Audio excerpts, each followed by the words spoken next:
السلام على الحسين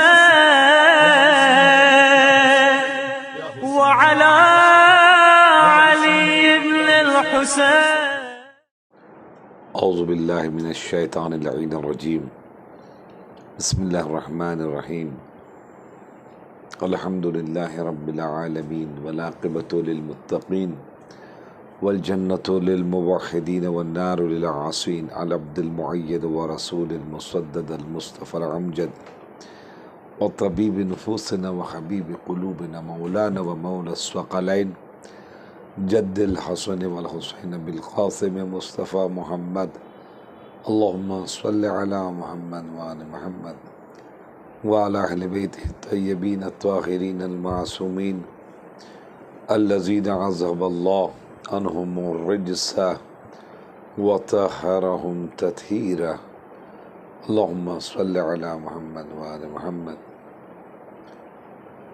وعلى لعنة الله على أعدائهم وقتلتهم وغاصب حقوقهم ومنكر فضائلهم أجمعين على إلى قيام يوم الدين. أما بعد فقد قال رسول الله صلى الله عليه وآله وسلم إن الحسين مصباح الهدى والسفينة النجاة. دوستو عزیزو، پروردگار عالم کا کرم احسان ہے جس نے ہمیں اور آپ کو عزاداری امام حسین علیہ السلام کرنے کی توفیق عنایت کی ہے. جتنا بھی ہم شکر ادا کریں اس عظیم نعمت کا کم ہے. دوستو، آج ہماری آپ کی گفتگو امام حسین عزاداری کی اعانت اور عنایات اور معجزات کرنے کے سبب سے جو لوگوں کو حاصل ہوئے وہ آپ کی خدمت میں آج عرض کرنے کے انشاءاللہ قصد رکھتا ہوں. یہ مت سمجھیے کہ اہل بیت کسی کا اپنے اوپر قرض رکھتے ہیں یا اللہ اپنے اوپر قرض رکھتا ہے.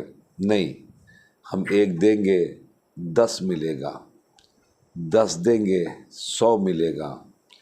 ذرا سا آپ اعتبار کر کے تو دیکھیں. یہ ذرا سا ہمت خالی صرف کرنی ہوتی ہے، اور جب یہ کوئی ہمت کرتا ہے تو پروردگار عالم اس کی ہمت کو اور اس کی طاقت کو اور اس کی اس کوشش کو کبھی رائگاں نہیں جانے دیتا. اور اس میں الحمدللہ یہ ایک ماشاءاللہ سے ہمارے درمیان میں جو خوجہ برادران ہیں ہمیں اس سلسلے میں وہ پیشم پیش نظر آتے ہیں.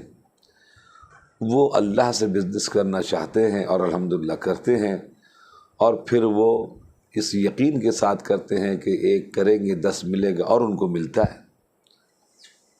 اور الحمدللہ وہ ہر روز آگے بڑھتے چلے جا رہے ہیں. پروردگار عالم ان کو اور ترقی دے اور کامیابی دے اور توفیقات میں اضافہ فرمائے.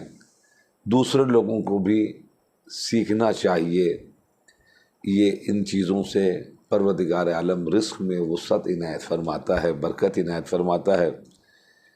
آئیں ہم آپ کی خدمت میں کچھ ایسے واقعات پیش کریں کہ جس کے ذریعے سے ہمیں اور آپ کو اس بات کا علم ہو جائے کہ عنایات کرنے سے اہل بیت کے سلسلے سے، ان کی مجالس کے سلسلے سے پروردگار عالم کوئی مایوس نہیں ہونے دیتا.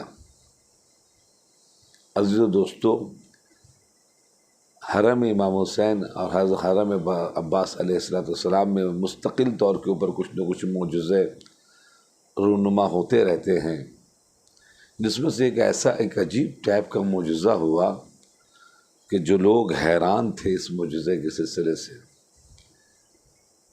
ایک عورت تھی جو بیوہ ہو گئی تھی، اور بیوہ ہو جانے کے بعد اس کے 2-3 بچے تھے.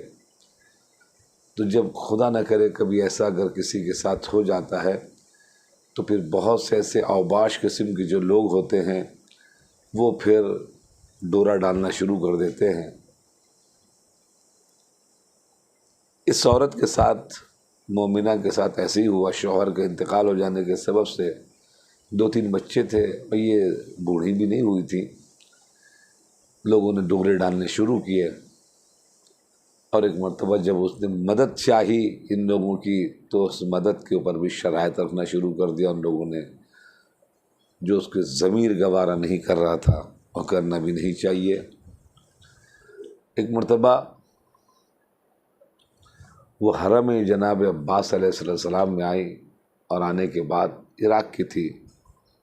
آنے کے بعد کہتی ہے کہ مولا ہم نہیں چاہتے ہیں گناہ میں ملوث ہونا، ہم نہیں چاہتے ہیں یہ گناہ کرنا، مجھے نہیں پسند ہے، میں اپنے بچوں کو پالنا چاہتی ہوں، ہمارے لیے کچھ ایسا انتظام کروا دیجئے، کر دیجئے جس کے سبب سے ہم اپنے بچوں کی پرورش کر سکیں اور صحیح طور کے اوپر اپنا پیٹ بھر سکیں. یہ دعا مانگ کر ایک مرتبہ حرم میں بیٹھی نیند آ گئی. اس کو جب نیند آئی تو اس نے خواب میں دیکھا کہ کوئی شخصیت کہہ رہی ہیں کہ آپ حرم ہی میں بیٹھے اور یہیں پر انتظام آپ کا ہو جائے گا رزق کا، روزی کا. کرنا کیا ہے؟ کرنا یہ ہے کہ جو اگل بغل والے لوگ ہوں گے ان کے آپ کچھ مشکلات کو، کچھ سوالات کو آپ حل کیجئے، پروردگار عالم آپ کو کے اوپر کرم کرے گا. تو اس عورت نے کہا کہ میں تو اتنی پڑھی لکھی نہیں ہوں، میں کیا جواب دوں گی؟ کہا کہ آپ کو جواب دینے کی ضرورت، آپ کو پڑھا لکھا ہونے کی ضرورت نہیں ہے. کوئی بھی مسائل جو بھی مسائل ہوں یا مسئلے ہوں، اگر وہ پیش کرے گا تو اس کا جواب ہم دیں گے آپ کو، اور آپ ہمارا جواب صرف آپ سنیے گا، اور جو سامنے والا کو وہ ہمیں دیکھ بھی نہیں سکتا، صرف آپ دیکھیے گا ہمیں. ٹھیک دوسرے دن سے آہستہ لوگوں نے پوچھنا شروع کیا، اس نے بات کرنا شروع کیا محترمہ نے، اور آہستہ بھیڑ لگنا شروع ہو گئی. ایک سوال کے بعد دوسرے سوال کے بعد تیسرے. اس میں پیسہ لیتی تھی، وہ فری میں نہیں بلکہ پیسہ لیتی تھی. اور آہستہ یہ مسائل جناب والا آگے بڑھے. لوگوں نے بڑے بڑے مسائل فقہی پوچھنا شروع کر دیے. فقہی مسائل کا بھی جواب، بہترین جواب قرآن کے استدلال کے ساتھ وہ عورت پیش کرنے لگی. اب تو لائن لگنے لگی حرم میں اس سے سوال پوچھنے کے لیے، اس سے مسائل پوچھنے کے لیے، اپنے مسائل کو حل کرانے کے لیے. تو ایک مرتبہ یہ بات آہستہ مراجع تک پہنچی کہ کوئی ایک محترمہ ہے جو حرم میں بیٹھتی ہیں اور بڑے بڑے مسائل کو منٹوں میں حل کر دیتی ہیں. تو ایک مرتبہ ان سے ملنے کے لیے کچھ شخصیتیں آئیں اور آ کے کہا کہ آپ نے کہاں سے تعلیم حاصل کی ہے، کتنی پڑھی لکھی ہیں آپ، اور کیسے آپ جواب دے رہی ہیں اور کیسے جواب آپ دے دیتی ہیں. تو انہوں نے بتایا ہمارے ساتھ ایسا پرابلم ہوا، اور اس پرابلم کے بعد جو ہے خدمت میں آپ کیسے کریں کہ ہم نے آ کے یہاں پر زری میں اس انداز کی دعا مانگی اور دعا ہماری قبول ہوئی. اور پھر یہ جو ہم جوابات دیتے ہیں وہ جوابات میرے نہیں ہوتے بلکہ ایک شخصیت سامنے کھڑی ہوتی ہے، بہت نورانی ہے. جب بھی کوئی ہم سے سوال کرتا ہے وہ ہمیں جواب دیتے ہیں، ہم سن لیتے ہیں، دوسرے نہیں سن پاتے. ہم انہی جواب کو سامنے والوں کو بتا دیتے ہیں، یہ ہے اس کا جواب، یہ ہے اس کا کام. اور اس کے بعد اتنے پیسے ہمارے پاس اب ہونے لگے ہیں کہ اب ہمیں ان مسائل کی ضرورت نہیں ہے. اب یعنی کافی مضبوط ہو گئی وہ چند دنوں کے اندر میں. اتنا لوگوں نے مال دنیا سے اس کو پور کر دیا، چونکہ بڑے بڑے مسائل کو وہ سالو کرنے لگی تھی.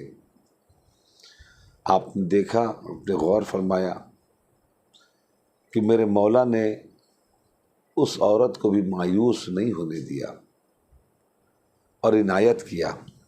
بس ہمیں مانگنا آنا چاہیے، وہ دینے میں جناب کمی نہیں کرتے.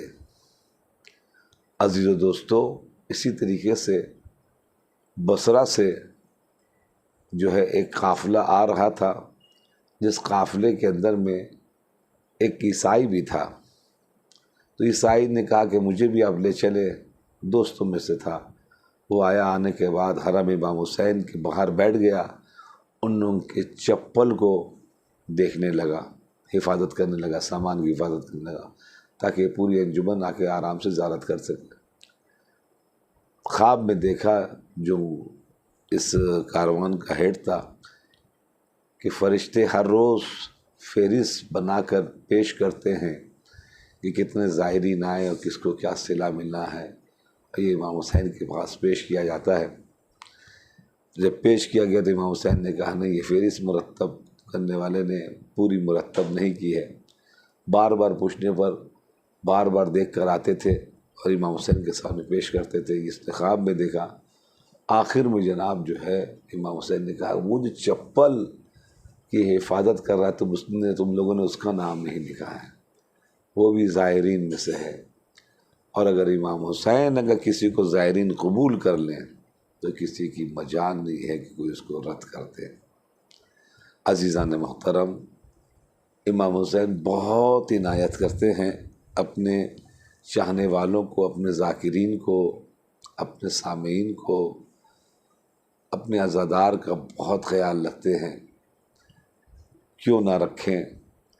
چونکہ اس لیے کہ یہ وہ گھرانہ ہے جو گھرانہ دشمنوں کو بھی دیتا ہے، غیروں کو بھی دیتا ہے۔ یہ تو خیر اپنے ہیں۔ عزیزان گرامی، کربلا کے میدان میں امام حسین علیہ السلام نے ایک شخص کو اتنا عجیب قسم کی سخاوت کی ہے کہ کائنات حیران ہے۔ ایک شخص تھا، جب کوفے سے چل رہا تھا تو اس کی بیٹی نے کہا تھا کہ مجھے ایک انگوٹھی لا کے دیجیے گا اور عقیق ہو اس میں۔ اب وہ شخص خبیث دشمن اہل بیت نکلا۔ کربلا میں امام حسین کے قاتلین میں سے وہ بھی تھا۔ جب ایک مرتبہ جانے لگا قتل کرنے کے لیے تو امام حسین نے کہا تو مجھے قتل نہ کر، تو میرا قاتل نہیں ہے، مگر ہاں تو جا رہا ہے تو خالی ہاتھ نہ جا۔ امام نے اشارہ کیا، انگوٹھی اتاری اور اتارنے کے بعد اس شخص کے حوالے کر دی۔ کہا تیری بیٹی نے چلتے وقت جو انگوٹھی مانگی تھی اس کو یہ انگوٹھی دے دینا میرے طرف سے۔ ذرا سوچے، ہمارا آقا ہمارا مولا جو دشمنوں کا اتنا خیال رکھے، ان دوستوں کا کتنا خیال رکھے گا۔ میں کہوں گا آقا آپ نے دوسرے بچیوں کا تو اتنا خیال رکھا ہے، مگر جو آپ نے بندے پہنائے تھے یہ امت محمدی صلی اللہ علیہ وآلہ وسلم کے لوگوں نے کربلا کے میدان میں وہ بندے بھی جناب سکینہ کے کانوں میں نہیں رہنے دیے، اور ایک مرتبہ کان سے بندے چھینے اور جناب سکینہ سلام اللہ علیہا کو لہو لہان کر دیا۔ الا لعنت اللہ علی القوم الظالمین، انا للہ و انا الیہ راجعون۔ پروردگار عالم جہاں جہاں ہمارے مومنین مومنات ہیں ان سبوں کی جان مال عزت آبرو کی حفاظت فرما۔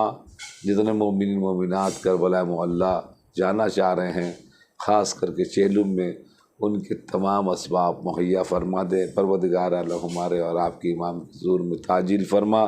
جس وقت ان کا ظہور ہو ہمیں ان کے اعوان و انصار میں شمار فرما۔